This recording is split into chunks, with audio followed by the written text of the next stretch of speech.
means so I was showing the first slide itself.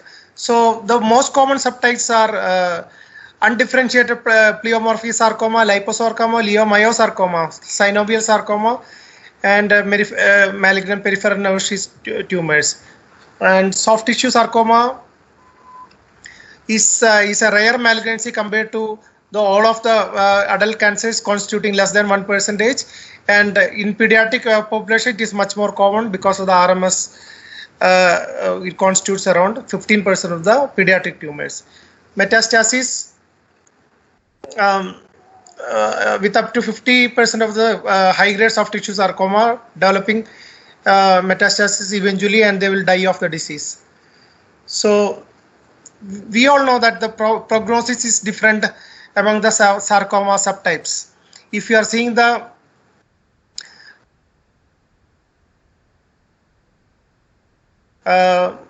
worst prognosis is of Kaposi sarcoma, followed by adult RMS.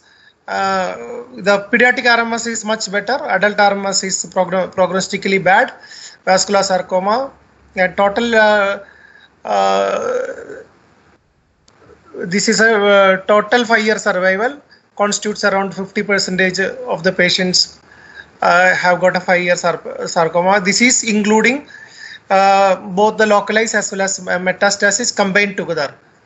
Then among the good prognosis sarcomas are liposarcomas and dermatofibrosarcomas. So what about the case scenario in India? It is observed in 0.65 to 1.2% of the all cancer cases, and most sarcomas are observed in the third and fifth, between third and fifth decade of the life, and lower extremities are more common than the upper extremities, and 60 to 80% are present with a tumor size of more than 10 centimeter, because that means most of the patients present with a very large tumor, and distant metastasis. Lung is the most common type of relapse, and most of the adult sarcomas are of intermediate to high grade, and males are more common than the females. So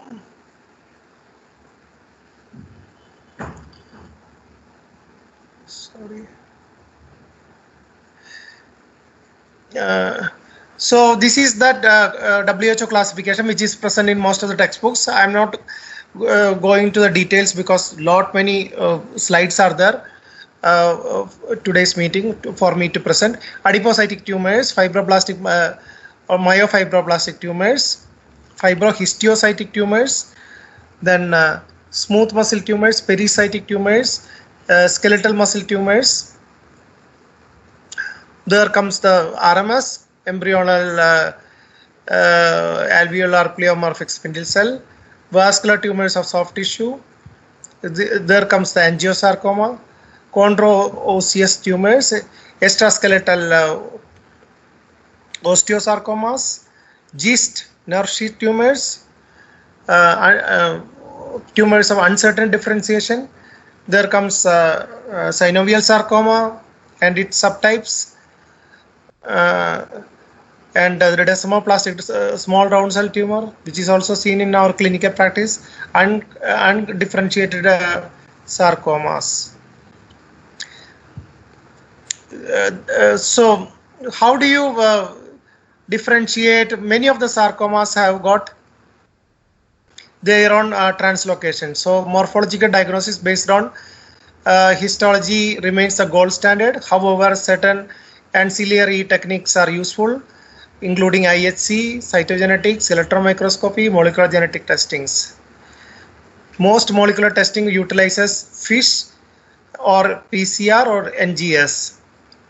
So there are sarcoma panels available with most of the leading labs, which involves either an NGS or a multi-pronged FISH.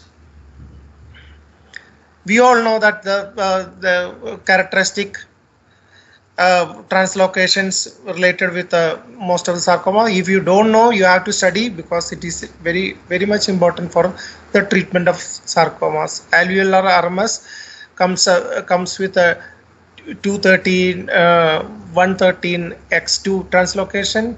Desmoplastic small round cell tumor comes with 1122.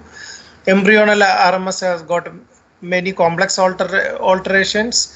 Ewing sarcoma, that is very important, 1122, 22, 20, 21, 22, 222, 722, 1722, inversion 22, 621. Undifferentiated round cell sarcoma, 419. Lipomatous tumors. In that deep differentiated liposarcoma, myxoid round cell liposarcoma.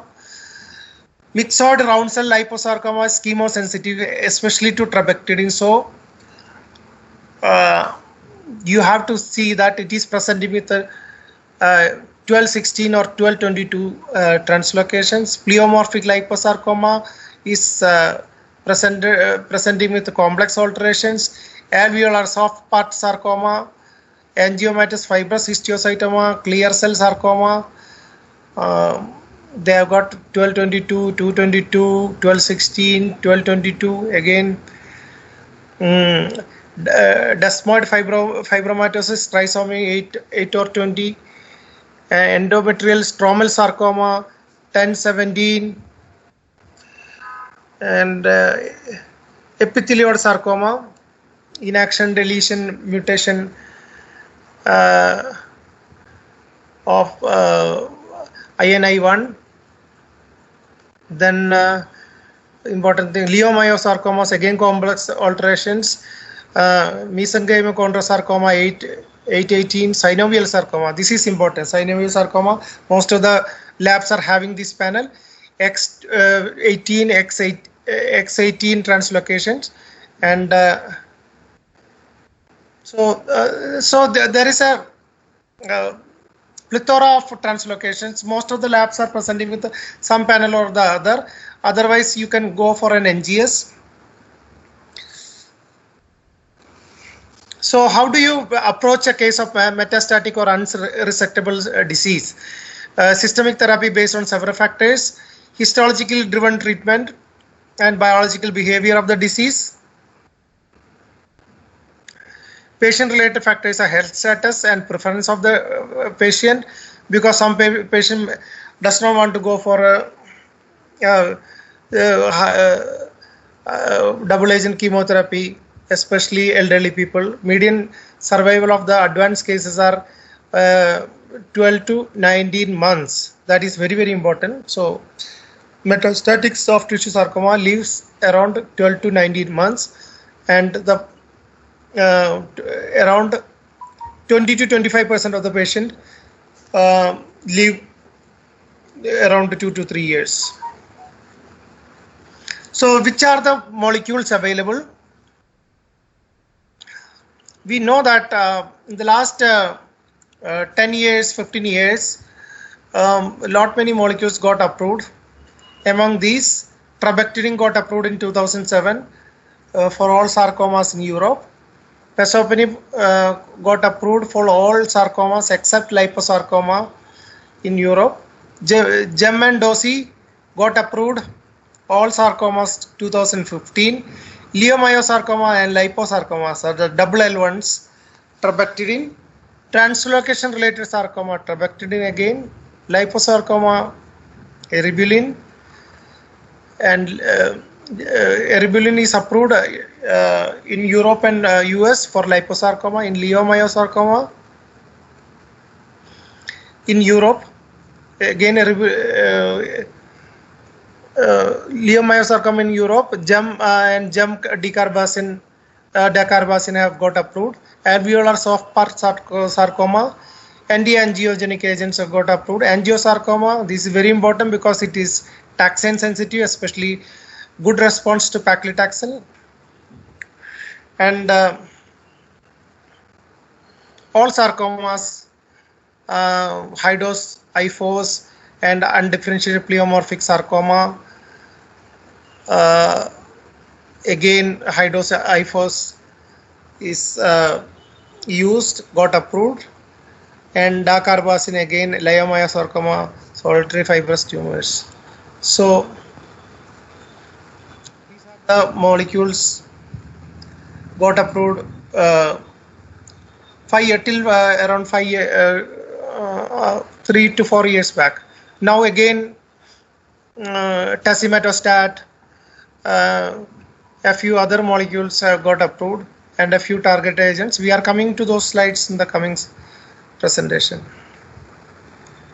It are the anthracycline sensitive histologies: liposarcomas, leiomyosarcomas, epithelioid sarcomas, synovial sarcoma, angiosarcoma. Again, angiosarcoma is also sensitive to taxanes. Undifferentiated pleomorphic sarcoma, peripheral nerve sheath tumors.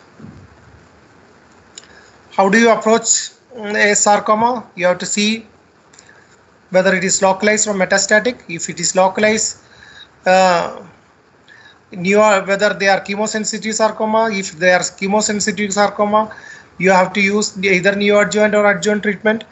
Nowadays, doxorubicin ifosfamide and epirubicin ifosfamide with Mesna support is the preferred regimen. And if somehow it is not, if the ifosfamide is not an appropriate patient, appropriate for the patient, then a single agent doxorubicin can be used, or gemdosi can be used. And in certain cases like myxoid liposarcoma, we have described that trabectedin, it is very much sensitive to trabectedin, myxoid liposarcoma, so that is also a useful agent. What about the metastatic or unresectable cases? Again, single agent doxorubicin or epirubicin can be used, liposomal doxorubicin can be used, doxorubicin along with dacarbazine can be used, IFOS holoxan adriamycin, that is IFOS doxorubicin can be used, or other alternatives are gemdosi, gemmineralbin, like that. And in certain translocation like NTRK translocation, larotrectinib and entrectinib can be used. What about the other options available? In subsequent lines, you can use trabectedin, pazopanib, eribulin, temozolomide, vinorelbin, regorafenib. And what about the checkpoint inhibitors? Pembro has shown activity in myxofibrosarcoma, undifferentiated pleomorphic sarcoma, that is UPS, cutaneous angiosarcoma, and some undifferentiated sarcomas. What about the extraskeletal osteosarcoma? You are treating it just like osteosarcoma with platinum and adriamycin or IFOS or adria. What about the desmoid tumors? That is, they are aggressive benign tumors. You have to see the time to response is critical or not, whether it is a fast progressive or a slow progressive. If it's a slow progressive, you can use methotrexate with vinorelbin or methotrexate with vinblastine. And if it is fast progressing, then liposomal doxorubicin, doxorubicin with dacarbazine, pazopanib, imatinib, and sorafenib are the agents. And some NSAIDs like Selindac can be used in certain cases.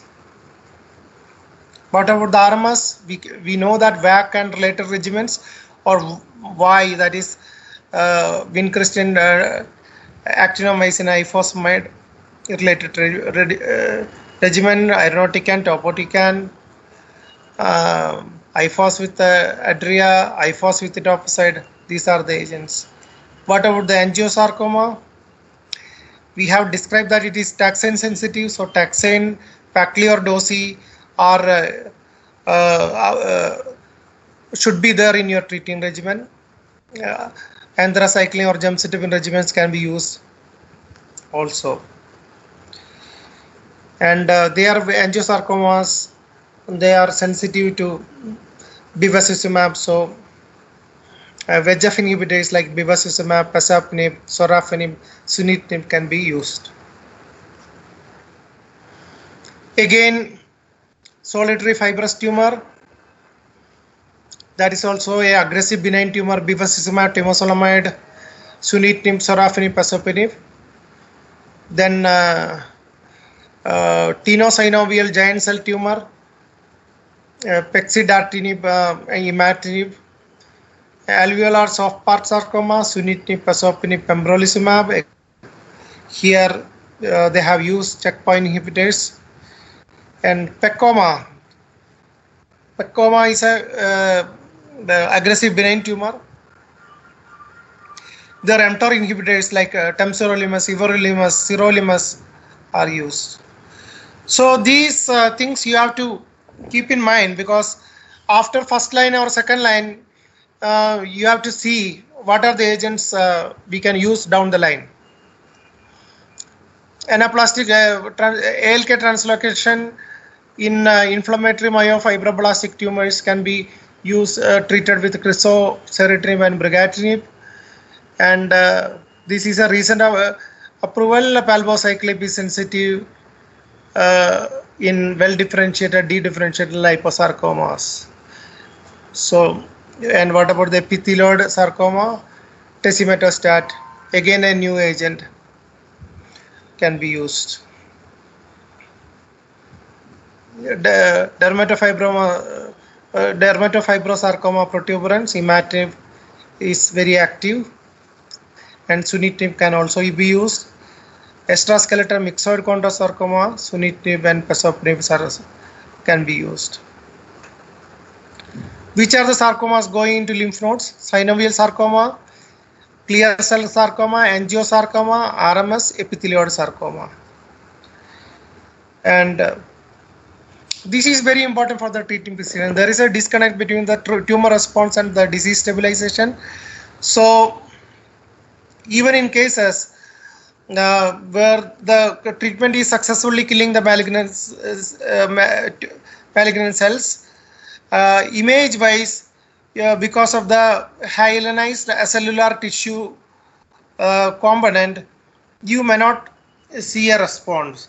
So patient might be feeling well, there will be tumor kill inside the body, but imaging wise, if you are using the RECIST criteria, the tumor may not be shrinking that more in sarcoma. So that might mislead the treating physician.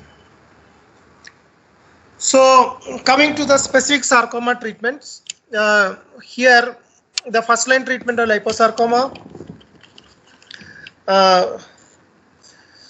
Which are the first line treatments? Doxorubicin along with IFOS, that is the ERTC trial, Picasso trial, again doxopaliphosphomide, that is a ifosfamide derivative with doxorubicin plus placebo.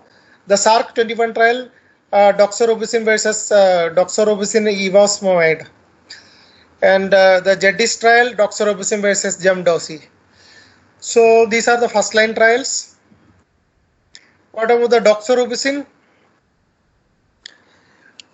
So if you are seeing the soft tissue sarcoma, these are soft tissue sarcoma as a bunch, not pertaining to a particular soft tissue sarcoma. These are the earliest trials. You can see that it was published in JCO 2007. Adria versus Adria plus IFOS. Here IFOS is again subdivided into Adria plus IFOS infusion, Adria plus IFOS bolus. So this trial has shown that there is no benefit of adding ifosfamide to doxorubicin. PFS was 2.52 in the doxorubicin versus 2.16 in the ifosfamide added group. OS is also not statistically significant. But in the other trial, which is published in Lancet in 2014, this is there is benefit of adding ifosfamide. So this trial used patients who have got liver metastasis plus or minus Histological classification, again they are subdivided into grade 2 and grade 3. Randomized into doxorubicin 75 milligram per meter square as a, on day 1 or as a continuous infusion over 3 days. Then again the other arm contained doxorubicin in the same dose over 3 days, and ifosfamide 2.5 grams day 1 to 4. This composition we are using regularly in our clinical practice, ifosfamide. And here there is a improvement in the median OS. Doxorubicin 12.8 months versus doxorubicin plus ifos 14.3 months. So there is a small separation of the graphs, and survival at 1 year is also statistically significant. Doxorubicin 51%, doxorubicin plus ifosfamide 60%. What about the median PFS? The median PFS is again significant for doxorubicin 4.6 months versus doxorubicin plus ifos 7.4 months. What about the response rate? Again, the response rate is in fact doubled. That is 13.6 months versus 26.5 months. So this has become the current gold standard first line.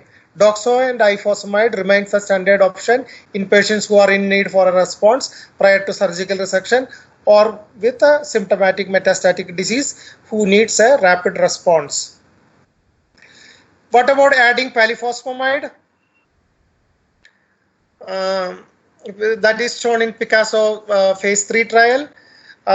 Again, doxorubicin plus placebo in the comparator arm with the doxorubicin and palifospamide in the treatment arm. So for 47 patients with metastatic soft tissue sarcoma randomized to receive doxorubicin plus placebo plus doxorubicin. The median PFS was palifospamide group, it was 5.98 months, and in the placebo group it was 5.23 group. So it was the median overall survival was also not statistically significant. So this was a negative study. What about the ivosfamide? That is also a derivative, ifosfamide derivative. So here this study published in 2017 in Lancet Oncology. Here you can see from the results that this is also a negative study. There is no overall survival benefit as well as PFS benefit by adding ivosfamide to doxorubicin. So though there is an increase in response rate. So further ivosfamide development was curtailed at that point. But if you are seeing the subgroup analysis, you can see that OS was better in the synovial sarcoma groups, that is 22 versus 9 months. There is a very impressive hazard ratio in that thing, but it is currently not available in the market. What about gemdosi? Gemdosi was developed in the last decade because gemcitabine initially had a response rate only 5%, but if you are adding gemcitabine to other agents, the response rate is increasing. So gemdosi combination produced a higher overall response rate of about 16% and a longer PFS 6.2 months versus 3 months, and a median OS benefit of 17.9 months versus 11.5 months. Though it is slightly more toxic because there is a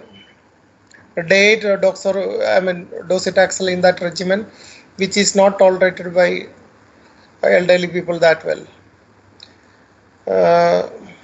So they have shown that undifferentiated pleomorphic sarcoma, malignant fibrous histiocytoma, they respond better to gemdosi, and uterine leiomyosarcoma, that is very, very important. If the histology is uterine leiomyosarcoma, the phase 2 trials have shown that this is a very good regimen for that thing. And gem dacarbazine also can be used as a second or third line in the unselected soft tissue sarcoma. So this is that study, GEM-DOSI, which was published in Lancet. That is JEDDIS trial. First line, this is a first line study. GEM-DOSI versus the current first line doxorubicin based chemotherapy, single agent doxorubicin as a day one only regimen. 75 milligram per meter square is being used. Patients 13 years or above, locally advanced metastatic soft tissue sarcoma, WHO performance status less than or equal to 2, with evidence of progressive disease. Locally advanced or metastatic soft tissue sarcomas were randomized to GEM-DOSI. Gemcitabine is 625 milligram per meter square day 1 and day 8. DOSI, it is given on day 8, 75 milligram per meter square. Everybody is aware of this this regimen. We are using as a second line or as a first line in if anthracyclines are contraindicated. The primary endpoints were PFS at 24 weeks. So what is the result? The results were shown that the median PFS at 23 median PFS was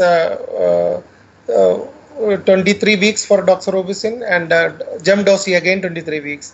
The response rate is also exactly the same. And what about the OS? OS is also not statistically significant. So they have shown that in JEDDIS trial, the combination of GEM-DOSI did not significantly improve the PFS. The compliance to treatment, more or less the same. Serious adverse effects were around 3% in both the arms. The investigators have concluded that doxorubicin should remain as the first line. So this has come out as a challenger to the first line treatment, GEM-DOSI, but they have shown that it is not superior to the anthracycline containing regimen. So the same regimen is remaining as the first line. But about olaratumab. Olaratumab is a very interesting molecule. They have shown that what is olaratumab? Olaratumab is a PDGFR inhibitor. We all know that cell surface receptor tyrosine kinase activated by platelet-derived growth factor. It has got a significant role in mesenchymal stem cell differentiation, growth of the mesenchymal cells, and angiogenesis and wound healing. So olaratumab is a anti-PDGFR alpha antibody. It selectively binds PDGFR alpha with high affinity. It blocks PDGF binding and PDGF induced activation of the PDGFR alpha. It demonstrated activity in vitro and in vivo in the cancer models driven by PDGFR alpha autocrine loop. It has demonstrated anti-tumor activity alone or in combination with the doxorubicin. So here, what they have done is that they have added olaratumab to doxorubicin versus doxorubicin alone. Again, advanced soft tissue sarcoma, not amenable to surgery or radiotherapy. ECOG performance status less than or equal to 2. But any number of prior treatments were allowed, but no prior use of anthracycline. So initially they have tested whether it adds to the anthracycline containing regimen. So after 6 cycles, after 8 cycles, it is continued as a monotherapy until progression. What they have found is that there is an improvement in the phase 2 study. Median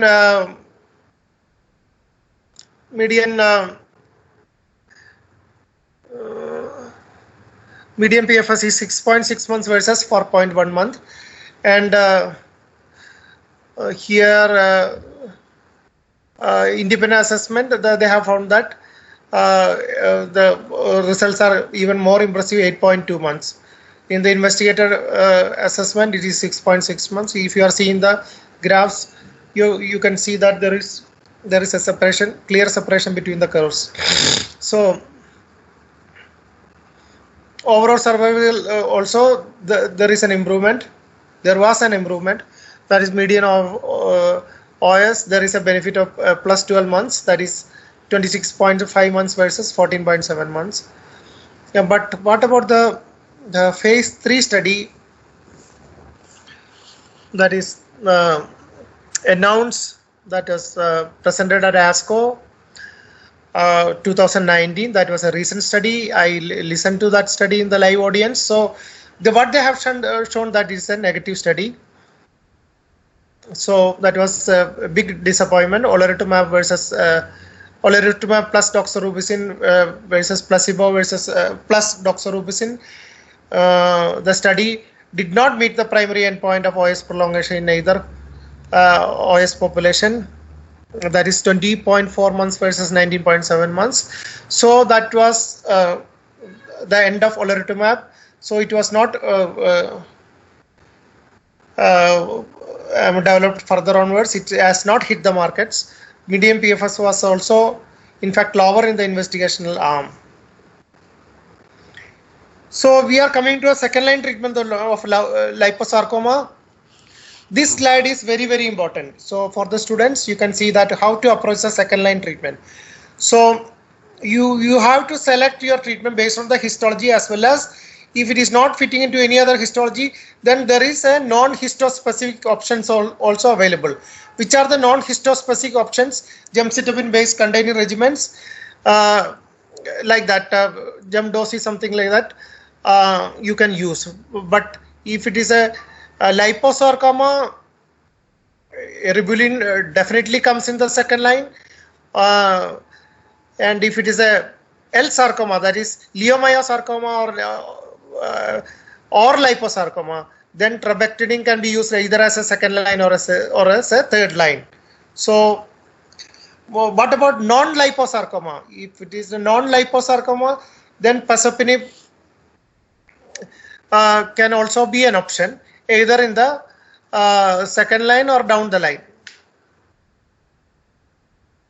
So this is a repetition of the earlier slide. Again, we have spoken about that. Here we are trying to show a few slides on non-histospecific regimens. Gemdosi study, again we have described about this study as a frontline. Leiomyosarcomas, there are 4 studies at the top lowermost part of the slide. We have shown the references: Hansley et al., Mackey et al., Poshier et al., Garcia, Monroe et al. So round about most of the patients have contained a good number of leiomyosarcomas. Response rate varies between 20 to 50 percentage. So if you are using Gem along with the Dosi, the response rate is more. So we will get around 50% response rate, 5.6 months PFS, and OS of 17.9 months. What about the pazopanib? Palette study was published in Lancet in 2012. This study was important because before that the oral agents were not approved in sarcoma treatment. So Palette study have shown that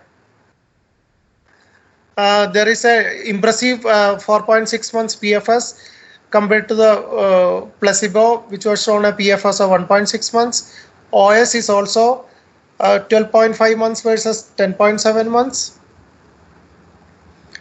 What about eribulin? Eribulin again published in Lancet in 2016. So this study we have to go into details because it changed the the way we approach liposarcoma. Here is an open label study, phase 3, locally recurrent, locally advanced metastatic liposarcoma or leiomyosarcoma. Only these two agents, subtypes were used. Greater than or equal to 2 prior anthracycline containing regimens were employed. It has been randomized to eribulin standard dose, that is 1.4 milligram per meter square, day 1 and day 8, dacarbazine in three different types of doses. The primary endpoint were OS.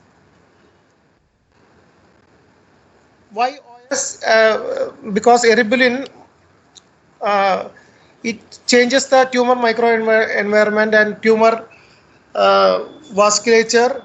So there may not be, as we have seen from the breast cancer studies, there may not be a change in the PFS, but OS will be different, and it can dramatically change the OS. So this study also shown the same thing. There is an OS benefit of 13.5 months versus 11.5 months with the dacarbazine. And if you are seeing the secondary endpoint of PFS, like I described the slide before, eribulin usually will not shift the PFS, it increases the OS. Here also it has not improved the PFS. And what about the subtype analysis? This is very, very important.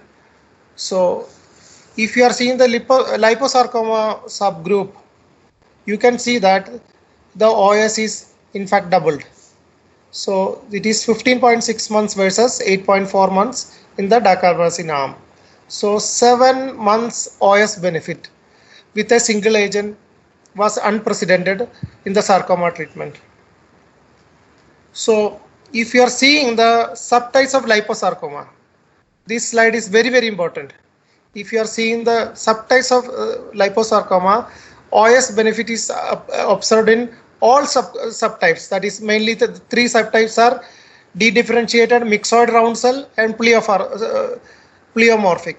So if you are seeing the pleomorphic subtype, you can see the graphs are so divergent, so much gap between the curves. That is, the median OS is 22.2 months versus dacarbazine 6.7 months. And dedifferentiated also 18.0 months versus 8.9 months. So this study contained around 30% of the cases of liposarcoma, and all these 30% of the patients, the OS benefit is really impressive. What about the side effects? The serious side effects, just like the breast cancer study, it is very less.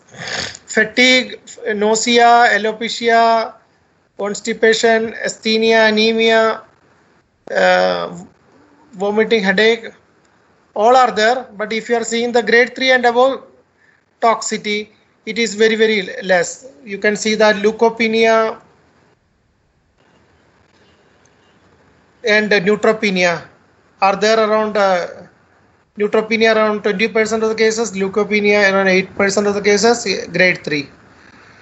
And what about the study drug withdrawal? Only in 8% versus 5% in the dacarbazine arm. What about the dose reduction? Was needed only in 26% of the cases. Dose interruption was also not different among the arms. So very well tolerated. So ESMO guidelines, it is included with a NCBS score of 4. What is NCBS score? Is magnitude of clinical benefit scale. So they have disease intermediate grade and high grade advanced liposarcoma who have received at least 2 previous systemic lines of treatment for advanced disease. It is approved, and the landmark study has shown 7.2 months benefit in the OS in the liposarcoma group, and without affecting the quality of life. So what about trabectedin? In the SAR 3007 study, it has been shown that trabectedin compared to the dacarbazine in the comparator arm, in the second line and beyond. Here the patients with the liposarcoma and leiomyosarcomas were included as per the phase 2 study results. So this study has showed confirmed the earlier studies showing a PFS benefit, 4.2 months versus 1.5 months, 3 months PFS benefit, but there is no benefit in the OS. What about the side effects? Again, here if you are comparing with the dacarbazine, it is slightly more toxic. Neutropenia is common in grade 3 and above. Neutropenia is seen in 37%. Liver enzyme elevation is seen in 26 and 13% of the cases. Anemia is seen, grade 3 anemia 14%, thrombocytopenia 17%, alkaline phosphatase elevation 1%, grade 3 and above. So we can compare what are the second line options available in a few slides. So based on different phase 3 studies, there are mainly 3 second lines: eribulin, trabectedin, pazopanib. We know that pazopanib study didn't include liposarcomas based on the earlier phase 2 studies. All adipocytic tumors were excluded.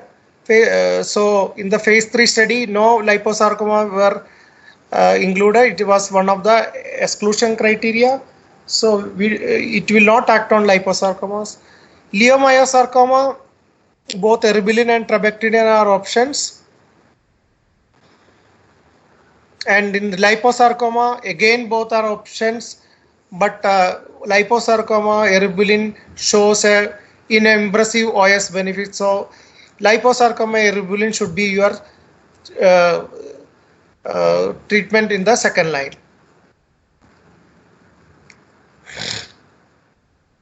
So the palette study of pazopanib, the SAR study of trabectedin, and the eribulin study, that is G000309. So we can see that the primary endpoint in eribulin study, OS was achieved. In the trabectedin study, OS was not achieved. And in the pazopanib arm, the PFS was the primary endpoint, it was achieved. So OS is positive only for the eribulin study. We described this slide before. Pazopanib didn't include liposarcoma patients. So we can skip this slide. So this is the current treatment paradigm. First line liposarcoma, you treating it with doxorubicin containing regimen. Then in the second line, you have got eribulin as well as trabectedin. Myxoid round cell liposarcoma, again I have described it before. Trabectedin shows good response. So in other liposarcomas, eribulin is undoubtedly first line, and for post first line progression, they can be interchanged. Trabectedin reduces the risk of progressive disease or death in advanced translocation related sarcoma, including myxoid round cell liposarcoma, after standard chemotherapy such as doxorubicin, and is treatment option for translocation related sarcoma for purpose of tumor shrinkage. So myxoid round cell liposarcoma, if you want urgent response rate as a neoadjuvant or if you want rapid tumor shrinkage like multiple liver secondaries going for impending jaundice, then trabectedin can be used as a second line. Otherwise, eribulin is the standard of care for the second line treatment of liposarcomas. So, when administering pazopanib and trabectedin, cardiac dysfunction status is important because it can impair the cardiac dysfunction. But eribulin is relatively cardio-safe, and ifosfamide is also a second line in the case of liposarcomas and leiomyosarcomas if not used in the first line, but you have to see that the patient's renal function is adequate. So leiomyosarcoma, this is liposarcoma, this is leiomyosarcoma. Again, doxorubicin is the first line. If in the second line, based on the 2 phase 3 studies on eribulin and trabectedin, both can be used, but I prefer eribulin because the study has got an OS benefit. So eribulin is my second line choice, followed by trabectedin, or if the patient performance status is not that good, then pazopanib can also be used. In liposarcomas, we all know that pazopanib cannot be used. What about the safety profile? Cardiac dysfunction has to be monitored along with if you are using pazopanib. And another important side effect of pazopanib is development of pneumothorax on lung metastasis. So it will the air will enter into the previously existing lung secondary sites. So it might develop into clinically relevant pneumothorax in 1 to 2% of the patients. It is less, incidence is less, but still you have to be cautious when you are treating a patient with pazopanib, and if the patient is having multiple lung secondaries. And what about trabectedin? Again, cardiac dysfunction, possible worsening of cardiac dysfunction can occur, liver dysfunction can occur, bone marrow suppression can occur. What about eribulin? Neutropenia and leukopenia can be there, liver dysfunction can be there, but it is relatively much more safer. Again, another slide on safety profile. You can see that the convenience with the pazopanib is that it is an oral agent, can be given to outpatients. Trabectedin needs a central line insertion, a PICC line insertion, because the sarcoma, in sarcoma, trabectedin is given as a 24-hour infusion. What about eribulin? It can be given as a fast infusion in the daycare or in the OPD extension room, something like that, where short chemotherapies can be administered. It's a easy procedure, can be given to daycare or outpatient side room administration. This is the another slide on the safety. The discontinuation rates because of adverse effects in the palette study on pazopanib was 14%. In the eribulin study it was 8%, and in the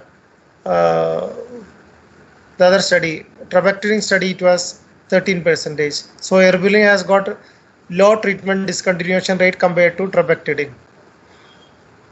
So based on the safety data and efficacy data, eribulin appears to be a better choice in liposarcomas previously treated with anthracyclines. What about the newer drugs? Aldoxorubicin.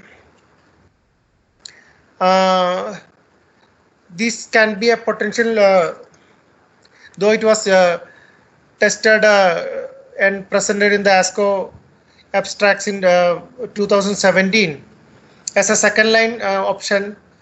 We all know that it's a doxorubicin derivative. So doxorubicin we are using the first line. So in the coming years, if this drug has been developed, it can replace doxorubicin or as an option to doxorubicin, like epirubicin, it can come. So this study has shown that here L-doxorubicin is compared with doxorubicin, dacarbazine, pazopanib, ifosfamide. So it has shown an impressive response rate and PFS benefit in the overall population compared to the conventional doxorubicin. And the potential benefit is that cardiotoxicity is less in the aldoxorubicin compared to doxorubicin. So we have to watch out how this aldoxorubicin is coming up, whether it has got a potential to replace the doxorubicin. Selinexor, again one impressive molecule. Phase 2 study results have been published in advanced dedifferentiated liposarcoma. In the SEAL study, progressive dedifferentiated liposarcoma received at least one prior systemic therapy. Median age was around 61 years, received a median of 2 prior therapies. A relatively small study, only 56 patients. Selinexor arm, 26 patients, 60 milligram weekly compared to placebo. So there is a PFS benefit 5.6 months versus 1.8 months. So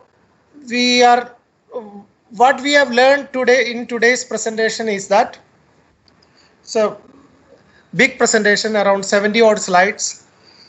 What I was trying to say is that soft tissue sarcomas are highly heterogeneous group of tumors. There are more than 50 distinct types of histological subtypes, and all sarcomas are not the same.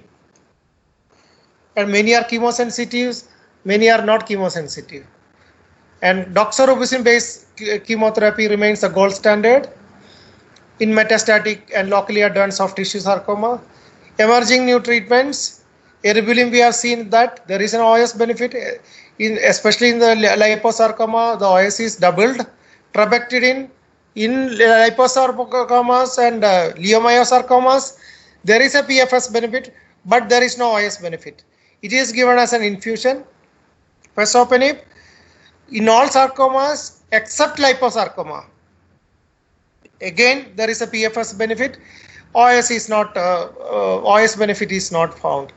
Promising new agents: palbociclib, abemaciclib, selinexor, and tazemetostat, and sirolimus and mTOR inhibitors are, as well as immunotherapy, are currently found to be effective in the clinical trials and will come up in the practice in the coming years. Thank you.